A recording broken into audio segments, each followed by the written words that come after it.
Olá, pessoal. Vamos continuar aqui a nossa aula. Nós estamos falando agora de representação e assistência. E aqui algumas regras são bem específicas do direito processual do trabalho, né? A primeira delas, ela está no artigo 791, no parágrafo 1º. Diz o seguinte, esse artigo, né? Nos dissídios individuais, os empregados e empregadores poderão fazer-se representar por intermédio do sindicato, advogado, solicitador ou provisionado inscrito na Ordem dos Advogados do Brasil. Então, veja, considerando que nós temos o jus postulandi como regra no processo de trabalho, esse artigo ele vai dizer o seguinte, nós podemos demandar em nome próprio, sem a representação do advogado, mas nós podemos também, desculpem, nós podemos também nos fazer representar por advogados, tanto empregados quanto empregadores. Essa que é a ideia.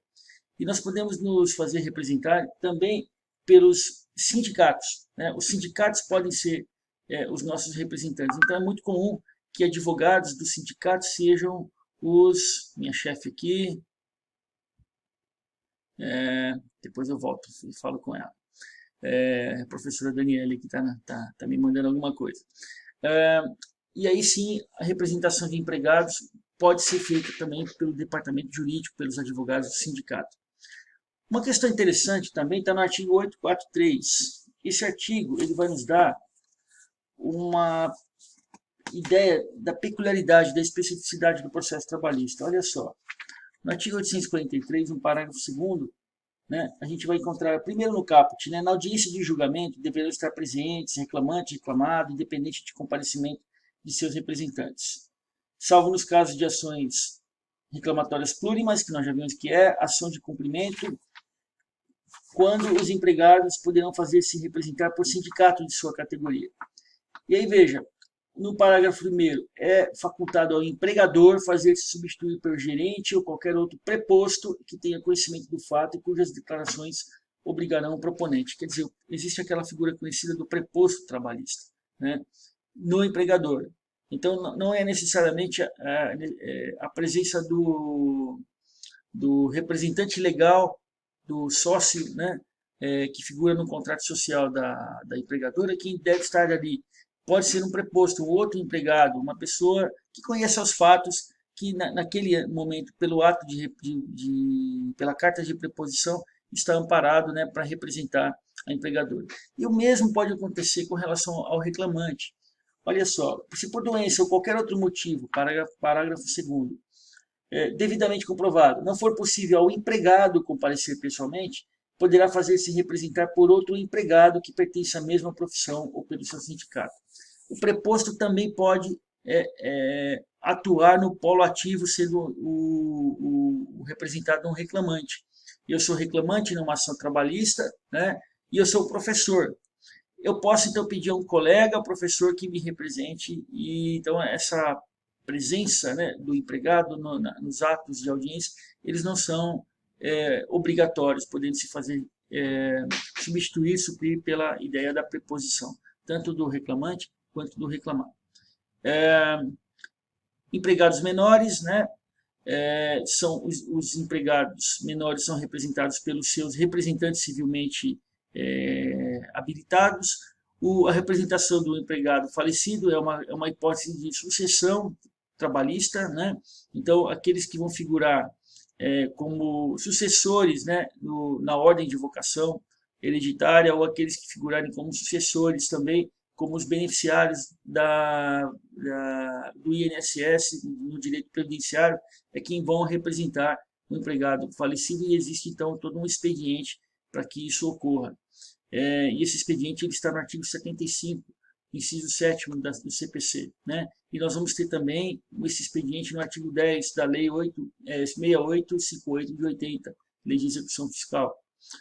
Representação das pessoas jurídicas e entes sem personalidade. Pensem no espólio, né? Pensem nos condomínios, que para alguns não têm personalidade jurídica, né? Pensem nas massas falidas, nós vamos encontrar também regras específicas nesse caso, sobretudo no artigo 75 e 76 do CPC. Bom, eu não coloquei o modo apresentação, vou colocar agora. Desculpem, não tinha percebido. E aí vamos avançar. Gratuidade processual. A gratuidade processual, né, é um tema interessante, importante, porque na Justiça do Trabalho nós vamos encontrar regras específicas. A lei, né, que trata da assistência judiciária gratuita, que confere então a possibilidade dos sindicatos, né, patrocinarem as causas em favor dos seus representados, dando a esses sindicatos então o benefício da gratuidade e tendo essa atuação dos sindicatos, né, a marca da assistência judiciária gratuita, isso tudo é regulado pela Lei 5584 de 70. Né? Temos uma lei especial aqui. Agora, os benefícios da justiça gratuita, eles não têm o mesmo significado da assistência judiciária. A assistência judiciária é eu ter o direito a um advogado gratuito, a ter a minha representação, né, feita por profissionais e essa representação sem custos, sem ônus para a parte. Lembrando que nós temos o jus postulandi também. Agora, o benefício da justiça gratuita significa o quê? A isenção de custas processuais, de despesas processuais. E aí nós temos algumas regrinhas. Eu queria acentuar ou salientar 3 regras. O artigo 790, parágrafo 3º, vai nos dar uma primeira regra. Esse artigo 790, parágrafo 3º, vai dizer o seguinte. Deixa eu pegar aqui, na verdade, a nova redação desse artigo, porque houve mudança aqui na reforma trabalhista. Né? O 790, parágrafo 3º, vai dizer: é facultado aos juízes, órgãos julgadores e presidentes dos tribunais do trabalho de qualquer instância conceder, a requerimento ou de ofício, o benefício da justiça gratuita, inclusive quanto a traslados e instrumentos, aqueles que perceberem salário igual ou inferior a 40% do limite máximo de benefícios do regime de previdência social, regime geral. Então, veja, não é qualquer pessoa que tem direito à justiça gratuita mais no processo do trabalho. É preciso a comprovação de que a remuneração, né, o salário base dessa pessoa, seja igual ou inferior a 40% do valor do teto do benefício da Previdência Social. Então, antigamente bastava a declaração de que a pessoa se encontrava na situação de pobreza, né, e que essa pobreza, então, o custo do processo comprometeria, então, a subsistência própria ou de familiares seus para que a gratuidade fosse concedida. Agora não. Existe um valor, existe uma régua aqui, um limite aqui para se conceder a justiça gratuita. O artigo 790b, parágrafo 4º da CLT, vai nos dar uma outra regra. No artigo 790b, parágrafo 4º, nós vamos ter o seguinte: somente no caso em que o benefício da justiça gratuita não tenha obtido em juízo créditos capazes de suportar a despesa referida no caput, ainda em que outro processo, a União responderá pelo encargo. Significa o quê? Nós estamos aqui dentro de um tema que trata da justiça gratuita, mas para custeio, né, de despesas periciais. Então, vejam o caput de 790b. A responsabilidade pelo pagamento dos honorários periciais é da parte sucumbente na pretensão objeto da perícia, ainda que beneficiária da justiça gratuita. Então, veja, a justiça gratuita do artigo 790, parágrafo 3º, ela não alcança os custos de uma perícia, no caso de prova pericial dentro do processo trabalhista.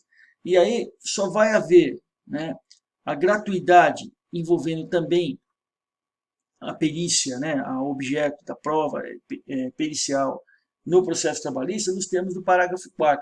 Somente nesse caso, né, quando não houver créditos capazes de suportar esse honorário pericial, é que a União vai responder. Porque se o reclamante tiver crédito decorrente do próprio processo reconhecido na sentença, parte desse crédito já vai ser separado no momento que houver o depósito, né, do valor, o pagamento da execução, parte desse valor será já separado para pagamento dos honorários periciais se o reclamante for a parte sucumbente, se ela perdeu naquela questão, naquele pedido que envolve o objeto da prova pericial. E a súmula 463, eu vou sair aqui um pouquinho do Word, do PowerPoint, eu vou entrar aqui na minha página de internet, porque eu tenho aqui, né, a súmula 4 63. E aí vejam essa súmula. Diz o seguinte, a partir de 26 de 6 de 2017, né, que nos remete aqui para a reforma trabalhista, para a concessão da assistência judiciária gratuita à pessoa natural, basta a declaração de hipossuficiência econômica firmada pela parte ou pelo seu advogado, desde que o advogado, né, esteja munido de procuração com poderes específicos para esse fim. Então, a comprovação ela se dá pela declaração, né, com esses parâmetros que nós já estudamos no artigo 790. Sendo a parte apresentando a declaração, sendo o advogado declarando em nome da parte, porque tem poderes na procuração para tal.